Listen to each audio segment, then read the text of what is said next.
Rêve roi. Je vous dis qu'à notre arrivée à Pointe-Noire, il nous avait été recommandé d'aller prier à la sous-section 36, je crois, qui était une sous-section de Bassoundi. Et les autres frères et sœurs Bassoundi nous avaient dit pour être à l'aise, en arrivant à Pointe-Noire, aller à la sous-section 36. Alors, nous sommes arrivés, nous habitions vers l'OCI, vers l'ex-camp Agip, le foyer Agip. Et nous avons tenté d'aller à la sous-section 36, qui est quelque part ici. Mais après, j'ai dit à ma femme, je dis, il ne faut pas tenter Dieu, nous sommes très loin. Nous ne pourrons pas supporter tout le temps le déplacement. Et après, on nous a indiqué la sous-section 17. Nous sommes allés à la sous-section 17, mais là-bas aussi, vraiment, ça ne tenait pas avec nous. Alors, on a fait le courrier, on a prié, on dit, Papa Émile, tu nous as fait partir de Brazzaville dans une certaine chaleur. Nous arrivons à Pointe-Noire, nous voulons retrouver la même. Alors, frères et sœurs, ce que je ne savais pas, et c'est ce que Papa Émile va me dire, quand je suis ici, je travaille à la clinique Océan. On va me créer un problème. Je vais revenir sur le problème de sous-section. On va me créer un problème. Et voilà que du jour au lendemain, je vais être relevé de mes fonctions.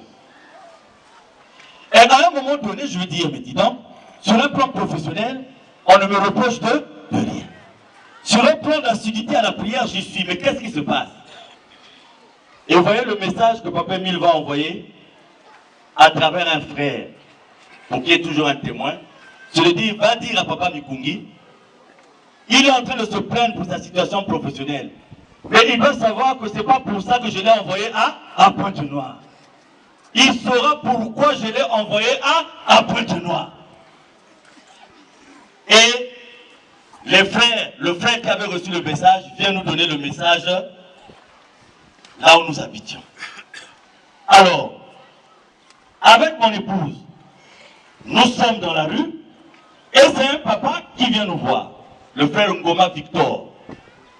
Il dit à ma femme, vous êtes une fille Minaka? Ma femme dit oui. Il dit, ah, mais je suis un ami de votre père. Mais qu'est-ce que vous êtes venu faire? Non, nous sommes affectés, voilà, voilà. Mais vous allez, on dit, non, on cherche où prier, mais vraiment, vous priez où? Dans l'Ouzolo. Il dit, oh, mais moi aussi je prie dans l'Ouzolo. Il dit, mais vous avez quelqu'un qui habite avec vous là, dans votre domaine là, il y a quelqu'un, il y a un frère qui est là. Lui et moi, nous sommes de la même sous-section. Donc, qu'à cela ne tienne, patientez, je vais vous prendre dans la voiture et je vous amène dans notre sous-section. Voilà que il vient et nous prend et nous nous retrouvons à la 12. Mes frères et sœurs, dès que nous étions arrivés à la 12, nous nous sommes sentis chez nous. C'est-à-dire qu'il y a eu une quiétude du cœur. Nous nous sommes dit, mais voici la sous-section que nous étions en train de... Et donc, nous sommes à la sous-section, arrive ce qui est arrivé, et le gouvernement dit, tu sauras. Alors je vais vous dire, à la lumière des enfants qui sont passés hier, ceux qui doutent que parmi nous, il n'y a pas des enfants de Satan. En fait, quand nous arrivons à Pointe-Noire, les gens savent ce que nous sommes venus faire à ceux qui ont double yeux. Ou comme quadruple fait du jumelé, ceux qui ont quadruple vision. Un président adjoint de sous-section.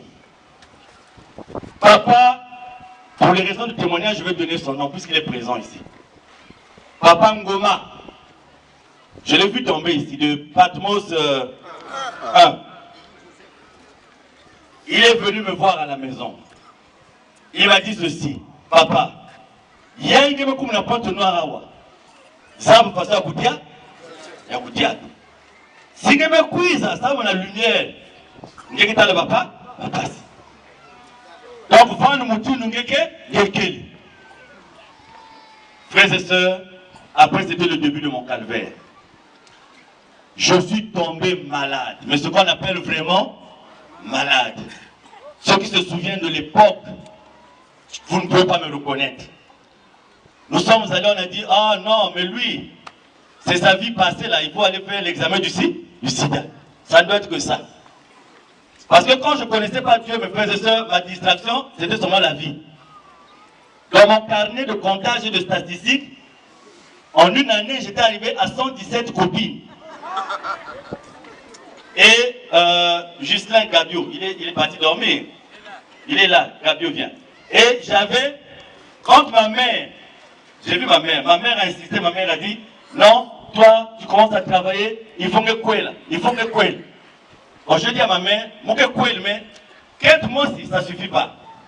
Donc, il faut que quoi, quand tu as Koufi, il y a Nen, il y a Koufi, il y a Koukon, il y a Inda, il y a Mbouat, et il y a Inda, il y a Ndobi. Comme ça, au moins, je retrouve toutes les catégories. Et pendant un mois, j'avais doté 4 femmes. Et celui qui détient tous ces secrets, il est là. Le frère Gabio. Il était le régulateur. Quand je suis à la maison et que la locomotive est occupée, il change les couillages pour envoyer le train ailleurs. Mani, pourquoi je vous parle de ça? Vous savez, il faut vous méfier des gens qui prient trop. Trop prier est un défaut. Parce que Dieu, à un moment donné, il choisit des gens pour lesquels le passé ne le prédestinait même pas à assurer une fonction dans le domaine de Dieu.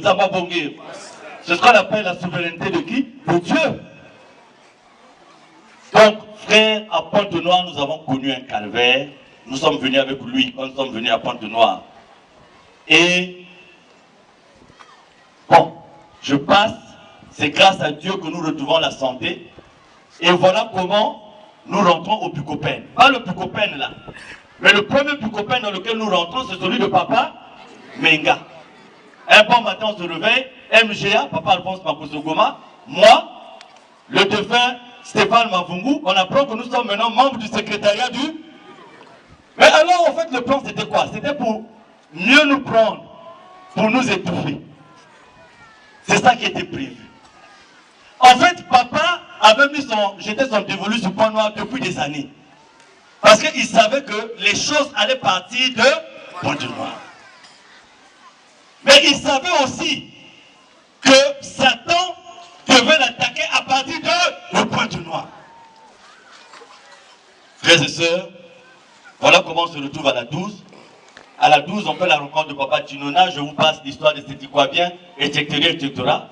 Et quand Papa Tinona est élevé aux fonctions de président adjoint du Bucopène, il n'y avait pas encore le Bucodec parce que c'était un seul département administratif.